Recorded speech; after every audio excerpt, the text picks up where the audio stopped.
Let's cover also Kursk operation. The longer Ukraine occupies Kursk, the weaker Vladimir Putin becomes. Do you support this idea, this thesis? I do. I recognize, though, there's been a trade-off. Again, these are 4 of Ukraine's or more best brigades with, again, logistics, artillery, air defense, engineers, drones, all of the enablers. Took the Russians completely by surprise, which is amazing in an era of ubiquitous surveillance. Penetrated the Russians, exposed them for what they are, which is very incapable when it comes to their territorial defense forces and other local security forces.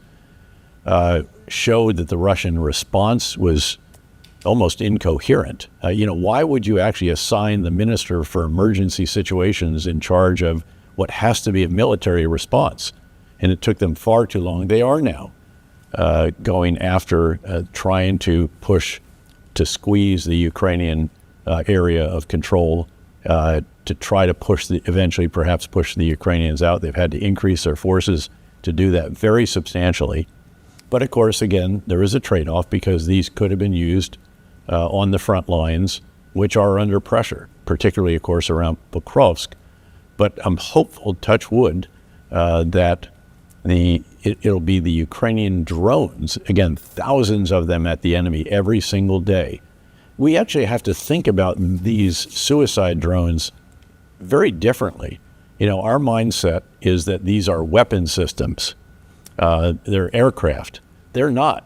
They should be thought of as ammunition, as a round of sophisticated artillery. And they are being employed as such. It's often observed that, well, there's nobody doing real close air support here. In other words, fighter bombers right on top of the troops bombing the enemy right out there. Number one, it's very complex, but number two, the air defense threat is so significant on both sides that you don't see that here at all, a feature of our previous wars. You do actually have it. It's drones, and they're integrated. They're supporting very, very closely those who are actually on the front lines. And that's their longer range artillery, if you will. That's their close air support and so on. So that's very significant, but we do need to recognize that, again, it has diverted. I think it's worth it. Hundreds and hundreds of Russian soldiers have been captured. Just yesterday, I think it was, the 3rd prisoner swap took place after not many for quite a period of time. There are reportedly thousands of Russians that are still trapped in one pocket, and they can't get away because the bridges over the river that are at their back have all been blown up very skillfully by the Ukrainians. So maybe there's a prospect of even more prisoners. And then the key is, if the Russians eventually put enough pressure, yes, you might have to do a controlled withdrawal, but they will have diverted a very substantial number of Russian forces. They will have given Putin a black eye. He doesn't even want to talk about this. He never addresses this whatsoever. It has exposed the weakness of his forces for all the world to see. But a lot of the judgment of this operation will depend on the ability to stabilize the lines in the southeastern part of the country. And for that, of course, what has to happen is continued U.S. support, and it is continuing very much. I was just with a 3-star brilliant U.S. Army officer who worked for me twice in combat and once before that. The continued EU and individual European country support, maybe most importantly, continued acceleration of the recruiting, training, equipping of Ukrainian soldiers for replacement and also for new organizations. And all of that, that may be the most important factor that will determine the course of the next few months of the war, especially relative to what Russia does in that regard during that time.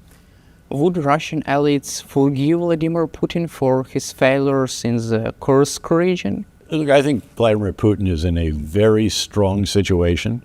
Anybody that challenges him doesn't survive, basically. I mean, he poisons them, he kills them, he blows up their plane. So if you're going to go after Putin, and the insurance companies know you're not going to get a life insurance premium. So he has just eliminated all those who might oppose him. Everybody who's in a senior position has allegiance to him because they got their position, in part at least because of their loyalty to him, sometimes also because they might have a degree of competence, but they're not about to take him on. And the oligarchs as well.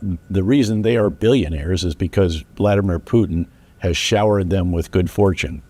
Also, Vladimir Putin has warned the West against providing Ukraine with this authorization to strike Russia with Western-made weapons. He said that this decision could bring NATO at war with Russia.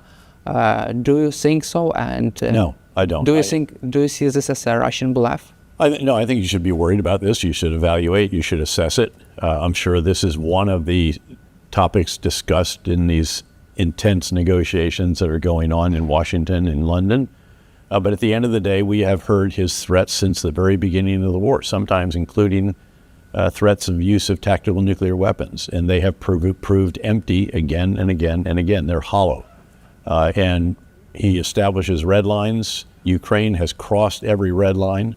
And again, he's doing everything he can to destroy Ukraine, to deny its right to exist, and to eliminate it as an independent country.